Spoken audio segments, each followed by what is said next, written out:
여러분, 인생은 이제 시간이라고 보시면 되는데요. 이제 살아 있다는 것이 여러분과 저 하나님께서 이제 시간의 선물을 주신 거죠. 이때 중요한 건 시간을 하나님께서 내게 주셨다, 이런 인식을 갖는 것은 굉장히 중요합니다. 그래서 여러분, 시간은 우리가 주어져 있는데, 시간은 사람이 마음대로 쓸 수 있는 건 아니에요. 돈이 아무리 많아도 우리 사람이 시간의 연장을 사람이 할 수 있는 게 아니에요. 하나님께서 여러분과 저를 오늘이라도 부르시면은 우리는 딱 인생이 멈춰지게 되어 있어요. 더 시간이 연장되지 않아요. 돈이 아무리 많이 가지고 있어도 절대 사람이 그 돈으로 시간의 연장은 할 수 있는 게 아니에요. 그래서 하나님이 여러분과 저에게 오늘 하루를 이렇게 주신 거예요. 또 2025년을 주신 것이고요. 그래서 여러분, 이제 시간을 우리가 쓰고 있는데, 시간은 우리는 인간은 시간의 한계에 이렇게 갇혀 있어요. 그러니까 시간이 내게 많이 있는 것 같은데, 근데 사람은 그 사람마다 다 시간이 정해져 있어요. 그 시간만큼 이 땅에 살다가 하나님이 부르시면은 우리 하나님 나라를 가야 돼요. 오늘 성령 강림 주일인데요. 오늘 바울을 통해서 하나님께서 성령 충만을 받으라고 했어요. 여러분과 저는 오늘 이 시간에 예배드리면서 성령님을 사모하셔야 돼요. 성령님을 의지하셔야 돼요. 성령 충만을 받으려고 하셔야 돼요. 그 이유가 있어요. 15절, 16절 말씀을 다시 한번 15절 읽겠습니다. 그런즉 너희가 어떻게 행할지를 자세히 주의하여 지혜 없는 자같이 하지 말고 오직 지혜 있는 자같이 하여 세월을 아끼라. 때가 악하니라. 첫 번째 메시지예요. 세월을 아끼라고 했어요. 성령 충만한 사람의 특징이 뭐냐? 세월을 아끼는 거예요. 시간 낭비하지 않는다는 거예요. 세월을 아끼다의 원뜻은 무엇인가 하면요, 돈을 주고 시간을 사라는 뜻이 있어요. 기회를 선용하라, 또 그 시간을 구속하라. 세월을 아끼라. 시간이 흘러가는 것을 그대로 그냥 보내지 말고 적극적으로 하나님이 내게 주신 그 시간이 있는데 그 시간을 선용하라. 그래서 여러분, 오늘 이제 이 시간부터는 여러분 시간을 쓸 때 있잖아요. 하나님께 꼭 기도하셔야 돼요. 어떤 걸 선택할 때 있잖아요. 무조건 하나님께 물어보셔야 돼요. 그 이유는 여러분, 시간의 주인이 내게 있는 것이 아니고 내게 시간을 주신 하나님에게 이 시간의 주인이 하나님이심을 고백하셔야 돼요. 근데 그 하나님이 나를 하나님의 자녀로 불러주셨잖아요. 그래서 여러분과 저는 시간을 쓸 때 내 마음대로 썼다면 이 시간부터는 하나님 앞에 시간을 물어보셔야 돼요. 하나님, 이걸 좀 제가 이 시간을 이렇게 좀 써도 되겠습니까? 제가 이걸 좀 선택하고 싶은데 하나님 뜻에 맞겠습니까? 그래서 여러분, 절대 시간을 낭비하면 안 되고요, 또 시간을 내가 나중에 후회하시면 안 돼요. 성령 충만한 삶의 특징이 뭐냐? 후회 없는 인생을 사는 거예요. 그래서 시간을 사용함에 있어서 시간을 쓰긴 쓰는데 그냥 쓸데없는 일에 연관될 때도 있잖아요. 괜한 일에 연관돼서 시간 낭비하고 돈 낭비하고 후회하게 되고. 근데 성령 충만한 사람의 특징이 뭐냐? 세월을 아낀다는 거예요. 그래서 그런 말 하잖아요, 여러분. 어떤 분이 시간은 있어요. 시간이 많이 남아 있어요. 근데 돈이 없대요. 그냥 시간을 못 쓰는 거예요. 여러분, 시간을 쓰려면 돈이 있어야 되잖아요. 근데 어떤 분은 시간은 없는데 돈이 있는 사람이 있어요. 근데 시간이 없으니까 또 돈을 못 쓰는 거예요. 어떤 분은 시간도 있고 돈도 있어요. 근데 그때는 건강이 이게 뒷받침이 안 돼요. 시간도 남아서 돈도 있으니까 좀 어디 가고도 싶고, 좀 여행도 가고 싶고, 좀 돈도 쓰고 싶고, 사람도 만나고 싶고. 근데 그때는 또 몸이 또 이렇게 허락하지 않아서 이렇게 또 쓸 수 없대요. 그래서 여러분과 제가 오늘 정말 기도하시면서 내가 지금 이렇게 살아왔는데, 시간을 하나님 주셔서 살아왔는데 내가 시간을 잘 썼는가? 시간을 낭비하지 않았는가? 돈을 내가 잘 썼는가? 또 돈을 좀 엉뚱한 곳에 낭비하지 않았는가? 여러분과 제가 한번 돌아볼 수 있는 그런 예배가 될 줄 믿습니다. 그래서 여러분, 무엇을 결정할 때마다 여러분과 저는 이 시간부터 하나님께 물으셔야 돼요. 내가 해야 할 일과 하지 않아야 될 일을 분별하는 지혜가 필요해. 그 지혜는 오늘 15절 말씀에서 뭐라고 했습니까? 그런즉 너희가 어떻게 행할지를 자세히 주의하여 지혜 없는 자같이 하지 말고 오직 지혜 있는 자같이 하여. 근데 이게 누가 할 수 있느냐? 이것은 18절 말씀처럼 오직 성령으로 충만함을 받은 사람이 지혜를 하나님 주신다는 거예요. 우리 생각에는 내가 시간을 잘 전략해서 내가 시간을 좀 하나님께 영광이 되게끔 내가 잘 쓸 것 같은데 그렇지 않다는 거예요. 우리 주변에 보시면 진짜 시간을 이렇게 아끼는 사람들이 있어요. 시간을 막 전략했어요. 시간을 막 아까워서 막 열심히 살아요. 근데 그때도 중요한 게요, 시간을 아무리 전략한다 하더라도 그 전략한 시간을 내가 어디에 쓰느냐가 굉장히 중요해요. 내가 시간을 아무리 전략해도 그 시간을 나의 만족, 나의 가족만 위해 쓴다든지 아니면 그 시간을 세상을 위해서만 쓴다면 시간을 아무리 전략한다 하더라도 하나님 보시기에는 그건 의미가 없다는 거예요. 그래서 여러분과 저에게 내게 주어진 시간, 또 지금 이 시간부터 내 인생에 남은 시간이 있잖아요. 그 남은 시간, 내게 주어진 시간을 내가 어떻게 보내느냐, 그게 중요해요. 근데 그때 여러분, 시간을 쓸 때, 어떤 걸 선택할 때 무조건 하나님께 기도하셔야 돼요. 하나님께 물으셔야 돼요. 그래서 그 시간이 주님의 뜻에 맞는 것을 여러분과 제가 이 시간부터는 선택할 수 있으셔야 돼요.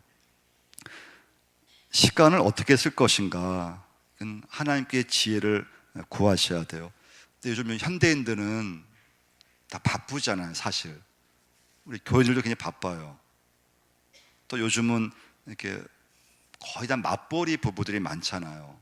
그러니까 애들이 어리면 그 어린 아이들부터 양육부터 또 가정생활, 직장, 또 사업, 또 교회 봉사까지 하면 시간이 부족해요. 그래서 요즘 현대인들은 항상 하는 말이 있잖아요. 시간이 없어요. 너무 바빠요. 다 시간에 쫓겨요. 하루가 금방 가버리고요. 근데 이렇게 시간이 바쁘고 또 굉장히 열심히 살아가고 시간이 없을 정도로 살아가는데, 근데 오늘 하나님은 여러분과 저에게 성령 충만을 받으라고 말씀하시면서 세월을 아끼라. 시간은 정해져 있는데, 내가 남은 인생 다 정해진 시간인데 그 시간을 내가 마음대로 쓸 수 있는 시간이 아니라는 거예요. 17절을 한번 보시면요, 17절 한번 읽어보겠습니다. 그러므로 어리석은 자가 되지 말고 오직 주의 뜻이 무엇인가 이해하라. 할렐루야. 여러분과 제가 살아가면서 아무리 내가 열심히 살고 성실히 살고 시간을 막 아껴서 산다 하더라도 진짜 중요한 건 하나님의 뜻을 내가 알고 있느냐예요. 하나님의 뜻을 내가 알지 못하면 시간의 방향을 잃어버리게 되어 있어요. 열심히 산다고 그게 끝나는 게 아니라는 거예요. 여러분과 저는 이 시간부터 내가 지금 무엇을 하든지, 공부를 하면은 공부하는 주님의 뜻을 알아야 돼요. 내가 지금 직장에 다니고 있다면 이 직장에서 이 일을 하고 있는 뭔가 어떤 의미를 발견해야 돼요. 내가 지금 사업을 하고 있다면 그 사업을 하면서 주님의 뜻이 무엇인가를 발견할 수 있으셔야 돼요. 그러니까 여러분과 저는 살아가면서 내게 주어진 시간, 내 인생, 근데 그 내 인생은 하나님 나를 부르셨기 때문에 여러분과 저는 무엇을 하든지 그 시간 속에서 하나님의 뜻을 발견했을 때 우리 인생의 시간은 의미가 있고, 그리고 힘들어도 포기하지 않고 그 시간을, 인생을 집중해서 내가 하는 일에 굉장히 집중하는 믿음의 사람이 되는 걸 볼 수가 있어요. 그럼 두 번째 메시지예요. 하나님의 뜻을 알고 하나님의 뜻으로 살 수 있게 하시는 분은 성령님이심을 꼭 기억하셔야 돼요. 그래서 성령 충만을 받아야 돼요. 성령님을 이렇게 의지하셔야 돼요. 성령님을 내가 사모하셔야 돼요. 성령 충만해야 이 땅에 살면서 여러분과 제가 하나님의 뜻을 발견할 수 있고요, 주어진 시간과 주어진 물질 속에서 내가 어떻게 살면 하나님께서 기뻐하시겠구나, 이런 믿음의 삶을 선택할 수가 있어요. 이건 성령님이 하시는 거예요. 성령님의 역사예요. 시간의 주인이신 하나님을 알고 삶의 의미를 깨닫게 되고, 그래서 여러분, 성도의 삶은 내 마음대로 사는 게 아니에요. 우리 여러분과 제가 예수 믿고 이 자리에 앉아있지만 우리는 시간을 쓸 때도 그러니까 내가 쓰고 싶은 데 시간 쓸 때 많잖아요. 그러니까 줄 예배 드리고 또 봉사하는 것도 하고 하지만 시간을 쓸 때 어떤 선택함이 있어서 내가 하고 싶은 대로, 내가 좋아하는 것을 선택하고 내가 내 마음대로 하고 싶은 대로 시간을 쓸 때가 굉장히 많아요. 근데 여러분, 그리스도인의 삶은 내 뜻대로 사는 사람이 아니라 하나님의 뜻대로 사는 사람임을 꼭 기억하셔야 돼요. 여러분과 저는 성도의 삶은 내 힘으로 사는 것이 아니고 오로지 하나님의 힘으로 사는 사람임을 꼭 기억하셔야 돼요. 그래서 여러분, 시간의 사용도 내 시간이니까, 내 인생이니까, 그건 천만의 말씀이에요.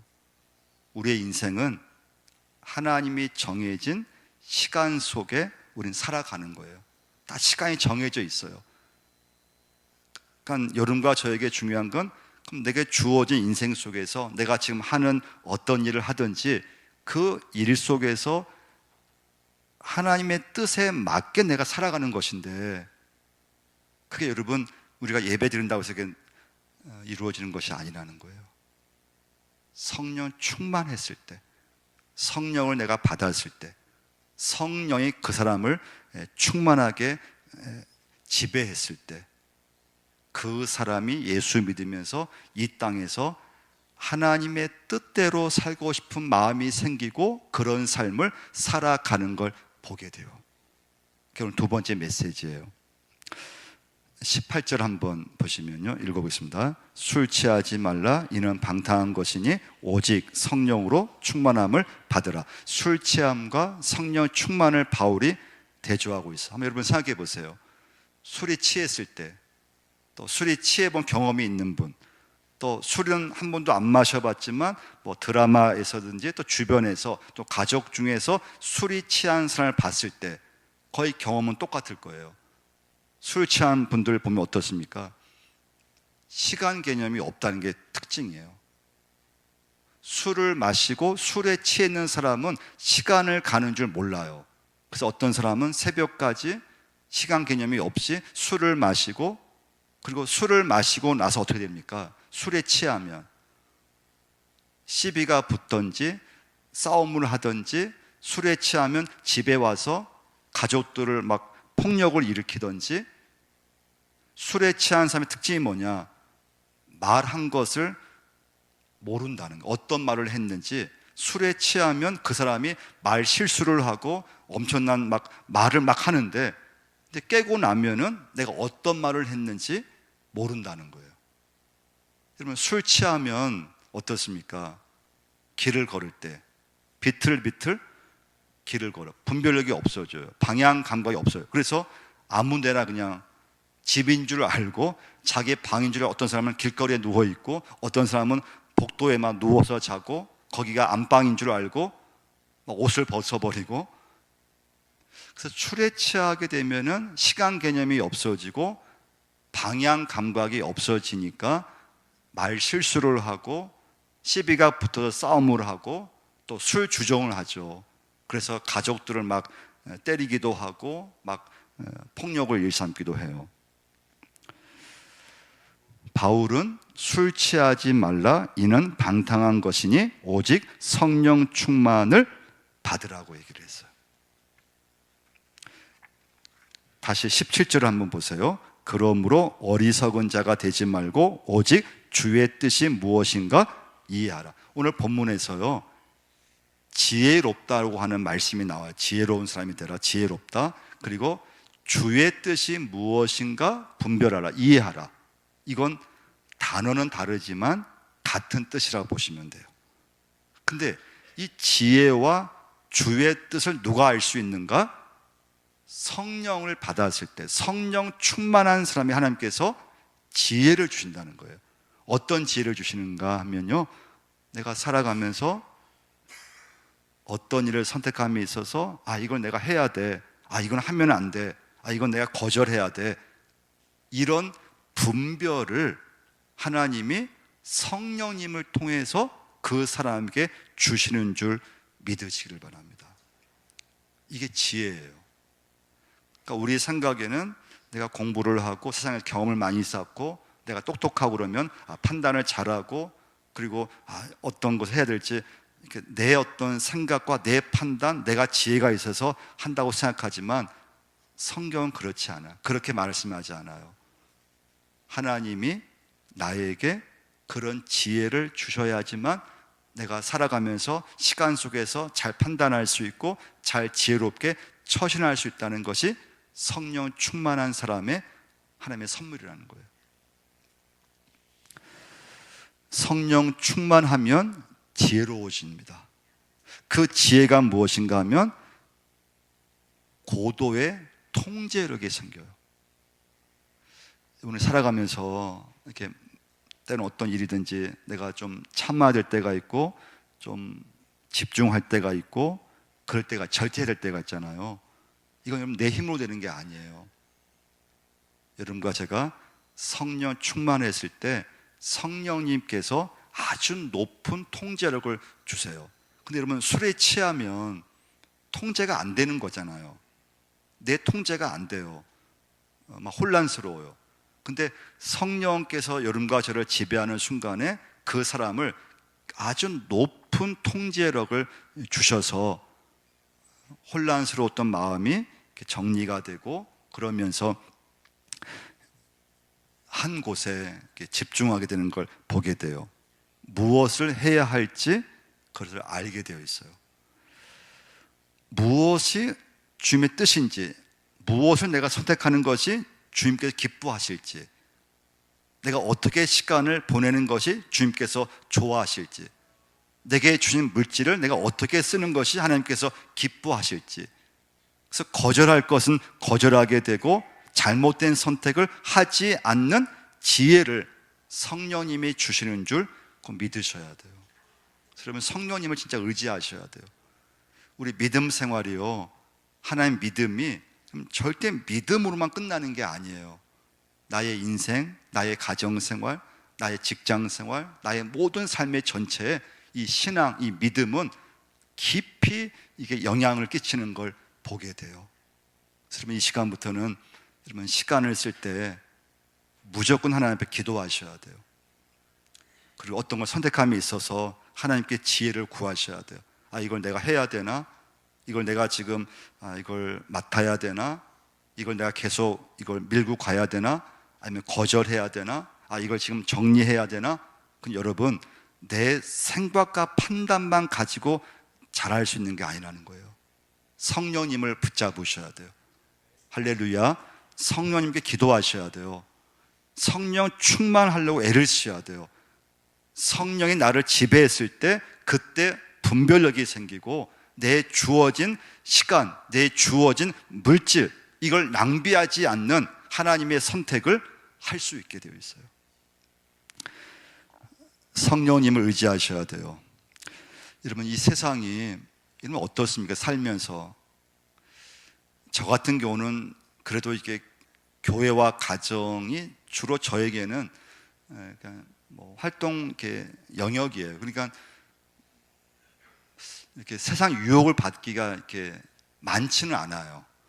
그냥 집과 교회, 그리고 주로 만나는 사람이 예수 믿는 사람들이고 하다 보니까 누가 술 마시라고 권하는 사람도 없고 그렇게 유혹이 많지는 않아요. 그러나 우리 이제 성도들, 세상에서 사는 그 직장에 다니는 또 사업을 하는 우리 뭐 교인들이라 할까 일반인들은 유혹이 많은 세상이에요. 유혹이 많아요. 그리고 좀만 이렇게 고개를 좀만 옆으로 돌리면 이 세상에서 원하는 그런 막 쾌락이라든가 좀 한번 잘못 좀만 이렇게 그냥 잘못 이렇게 삐끗하면은 그런 어떤 정욕에 빠질 수 있는 유혹이 많은 세상이에요. 갈라디아 5장 이제 16절 말씀에서 내가 이르노니 너희는 성령을 따라 행하라. 그리하면 육체의 욕심을 이루지 아니하리라. 그러니까 성령의 통제를 받았을 때 육체의 정욕을 이제 이길 수 있다는 거예요. 힘을 잃어버린다는 거예요. 근데 여러분 세상이 주는 이런 쾌락이라든가 세상이 주는 이 정욕의 이 유혹이 엄청나요. 우리 주변에 보시면 믿음 생활 잘하는 분들의 특징이 뭔가 하면 단순하다는 거예요. 뭐 교회, 가정, 집, 아니면 집, 교회, 사업장, 이 생활이 단순해요. 왜 단순할까요? 다른 데 고개를 안 돌릴 수가 없어요. 성령이 충만한 사람의 특징이 뭔가 하면 고개를 다른 데 이 세상에 좀 돌려야 되는데 돌릴 아예 생각이 없어, 아예 관심이 없어요. 그러니까 교회에 집중하고 가정생활, 직장생활, 교회생활 이렇게 단순하게 시간을 보내게 돼요. 죄로 물든 이 세상이 여러분과 저를 지배하면 나를 어디로 데려갈지 알 수 없어요. 그럼 삶이 무질서해지고 한순간에 방탕하게 되는 것은 한순간이에요. 믿음 생활을 아무리 잘했던 사람도 여러분과 제가 한순간에 세상 사람이 되는 것은 한순간이에요. 근데 여러분 성령의 지배, 성령 충만을 받으면 삶의 초점이 정확하게 맞추어져 있게 돼요. 그러니까 다른 곳에 고개를 잘 돌리지 않는 거예요. 그래서 믿음의 삶을 살아가는 거예요. 하나님만을 바라보면서 주어진 시간 속에서 내게 주어진 인생 속에서 내게 주신 직장, 일터, 사업장 속에서 하나님의 뜻을 이루어 드리는 믿음의 삶을 살려고 하는 거예요. 그건 여러분 인간의 의지로 되는 게 아니라는 거예요. 그런 믿음 생활을 하시면서 항상 성령님을 사모하셔야 돼요. 의지하셔야 돼요. 내 삶 모셔야 돼요. 그때 여러분 시간의 선택 잘 선용할 수 있어요. 뭘 해야 할지 하나님께서 분명하게 말씀해 주세요. 마지막 세 번째 메시지예요. 19절을 한번 보시겠습니다. 같이 읽겠습니다. 시와 찬송과 신령한 노래들로 서로 화답하며 너의 마음으로 주께 노래하며 찬송하며. 그 중요한 단어는 서로 화답하다고 하는 단어예요. 서로 화답하는 거. 이건 우리 힘으로 안 된다는 거예요. 근데 성령이 내 안에 충만하면 시와 찬미와 신령한 노래들로 서로 화답하는 역사가 일어난다는 거예요. 인간과 인간 사이, 나와 배우자 사이, 배우자, 부모와 자녀 사이. 여러분 진짜 힘든 게 여러분 인간관계잖아요. 근데 인간관계가 내가 좋으면 좋고 내가 싫으면 그냥 싫은 거고 늘 왔다 갔다 하게 되어 있어요. 근데 성령 충만한 이 열매가 무엇인가 하면요, 그건 감사인데요. 20절 또 한번 보시겠습니다. 20절 있습니다. 범사에 우리 주 예수 그리스도의 이름으로 항상 아버지 하나님께 감사하며. 성령 충만하면 모든 것에 감사가 돼요. 여러분 성령 충만은 우리가 잘못 이해하면은 방언이라든가 성령 충만을 막 또 기도하는 것만 생각하는데 그렇지 않아요. 성령 충만은 굉장히 의지적이고 굉장히 이성적이고 그러면서 하나님의 내 안에서 나를 통해서 하나님의 뜻을 이루어드리는 거예요. 성령 충만이에요. 근데 성령 충만한 열매가 뭐냐? 그게 감사하고 순종이에요. 성령에 여러분 내게 충만하면 그냥 집에 들어가서 남편만 봐도 그냥 감사해요. 아내만 봐도 감사해요. 자녀만 봐도 감사해요. 근데 성령 충만하지 않으면 이게 늘 왔다 갔다 하게 되어 있어요. 기분이 좋을 땐 좋고, 기분이 좀만 이렇게 언짢아도 자식을 바라보면 그냥 짜증이 나고 그냥 불평이 생기고, 교회 올 때도요, 내 마음이 좀 좋으면 교회가 좋고 감사하고, 내 마음이 좀만 좀 기분이 나쁘면 다 싫고. 그건 성령 충만이 아니에요. 성령 충만은 모든 것에 하나님께서 감사의 마음을 내게 주시게 되어 있어요. 할렐루야. 그래서 교회 와도 감사하고, 창대 그냥 연습만 해도 감사하고, 교회 봉사만 해도 감사하고, 그건 성령 충만이 주는 하나님의 선물이에요. 그 다음 주는 선물이 또 하나가 있어요. 21절을 한번 읽어보겠습니다. 그리스도를 경외함으로 피차 복종하라. 여러분, 거룩한 인생은 서로가 서로에게 복종할 줄 아는 거예요. 이게 거룩한 인생이에요. 그러니까 남편이 아내에게 복종하고 존중해 주는 거, 아내가 남편을 존중해 주는, 자녀가 부모의 말에 존중해 주는 거, 교인과 교인 사이에 서로 존중해 주고 서로 순종하는 거, 그게 거룩한 인생이에요. 이게 왜 안 되는가 하면요, 지금 이 현대 사회는 뭘 강조하는가 하면요, 좀 직장에서나 좀 뜻에 안 맞으면 자꾸 반항을 좀 가르쳐 주는 그런 미덕이 있어요. 반항하라는 거예요. 너의 뜻을, 너의 요구가 관철될 때까지 좀 회사에서 한번 반항해봐라, 한번 요구해봐라. 그런 반항이라는 게 나쁜 건 아니에요. 근데 문제는 그런 기질이 내 삶의 스타일이 되면은, 우리는 여러분 그리스도인이 된다는 건 섬기는 삶이 되는 거잖아요. 가정을 섬기고, 옆에 사람을 섬기고, 나라를 섬기고. 그래서 여러분과 저는 이 시간부터 어떻게 하든지 섬기는 공동체를 만들어 가셔야 돼요. 근데 내가 예수 믿지만 내 기질이 좀 반항적인 그게 기질이 되잖아요. 그게 내가 몸에 배면은 그 사람은 어디를 가든지 섬기기가 어렵다는 거예요. 그 이유는 공격하는 것이 나도 모르게 내 몸에 익숙하기 때문에 그래요. 그러면 순종하기가 어렵다는 거예요. 어디, 교회에서도 마찬가지예요. 이걸 여러분과 제가 성령 충만을 통해서 거룩한 인생이 돼야 되는데, 거룩한 인생은 서로가 서로에게 복종할 줄 아는 거, 서로가 서로를 존중하는 거. 그래서 복종의 뜻이 뭔가 하면 예의 바른 존중이라는 뜻이 있어요. 그리스도를 경외함으로 내가 상대방을 예의 바르게 존중해주고 순종해주는 걸 말해요. 근데 이게 내 마음에 이게 반항심이 딱 들잖아요. 그럼 이게 순종이 안 돼요.